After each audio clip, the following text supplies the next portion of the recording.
Hi எல்லாருக்கும் வணக்கம். இது என்ன வீடியோனா, நம்ம கூட்டாஞ்சோறு செய்ய போகிறோம். வாங்க வீடியோக்குள்ளே போகலாம். ஒரு சட்டி வச்சு எண்ணெய் ஊற்றி பட்டை ஏலக்காய் போட்டு, அதுக்கப்புறம் நம்ம கிராம்பு ஏலக்காய் சோம்பு இதெல்லாமே நம்ம பவுட்ரு பண்ணி வச்சுருக்க அதையும் போட்டு 4 பச்சை மிளகாய் போட்டு, அதுக்கப்புறம் ஒரு கைப்பிடி அளவு கொத்தமல்லி புதினா போட்டதுக்கப்புறம் நம்ம வெங்காயம் அதையும் போட்டுக்கலாம்.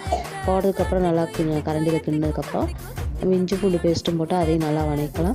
காரத்துக்கு ஏற்ப மிளகாய் பொடி போட்டுக்கலாம். அதுக்கப்புறம் தக்காளி எல்லாமே போட்டு நல்லா வதக்கலாம். அதுக்கப்புறம் கறி மசால் பொடி எல்லாம் போட்டு நல்லா வதக்கலாம்.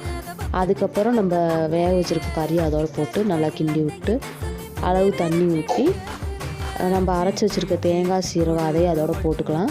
போட்டு அளவு தண்ணி ஊற்றி மூடி வச்சிடலாம். உலை கொதிஞ்சதுக்கப்புறம் அரிசி போட்டு நல்லா ஒரு 4-5 கொதி வரும். வந்ததுலேயே சாப்பாடு கொஞ்சம் கரெக்டான ஒரு பக்குவத்துக்கு வந்துடும். மறக்காமல் என்னோடய கூட்டாஞ்சோறு பிடிச்சிருந்தா மறக்காமல் என்னோடய சேனலை லைக் பண்ணுங்கள். பாய்.